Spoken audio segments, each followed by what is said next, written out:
Hey guys, Jeff Wolf, president and founder of Iconic Auctions. Featured here next to me is a piece I'm excited about.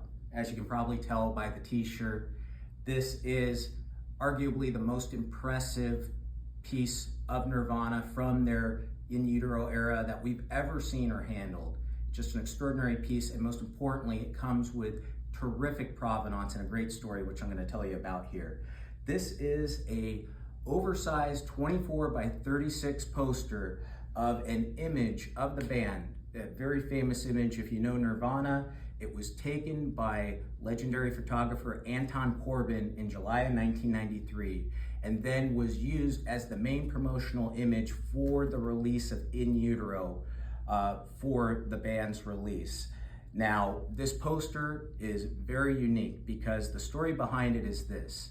These posters were created and then issued to David Geffen Records, which was Dreamworks at that time, to Dreamworks offices around September of 1993 when In Utero was released. A small amount of these posters were present at the offices of the record company, and then the band made an appearance there and signed a handful of them. Now, what's cool about this is you have all three members on here.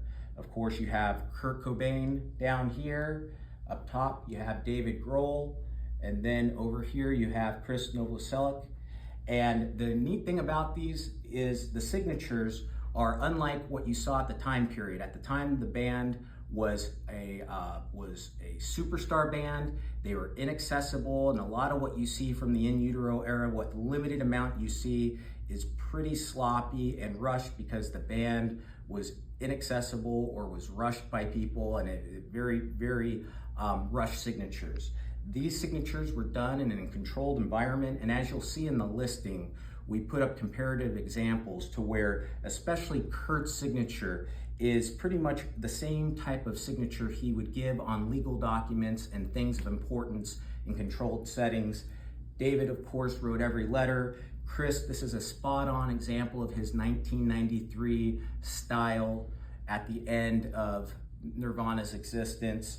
And the letter of provenance that comes with this from noted music memorabilia expert Jeff Gold of Record Mecca explains the whole story behind it and how it's sourced direct from an executive from David Geffen Records / Dreamworks.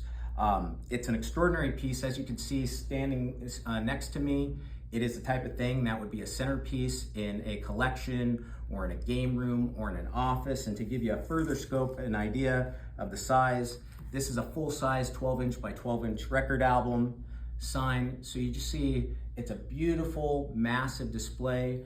This piece in particular was framed with museum quality materials. It has a special museum quality plexiglass that is unbreakable and is museum quality. It's used to preserve multi-million-dollar paintings.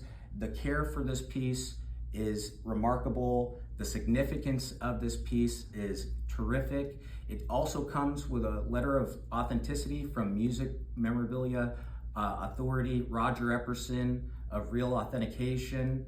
And one thing you have to keep in mind, In Utero came out in September of 1993. Kurt, unfortunately, passed away to the self-inflicted gunshot wound in April of 1994. So the window of In Utero-related signed Nirvana memorabilia is small, less than 6 months. And so there's a scarce amount of In Utero items that are signed by the band.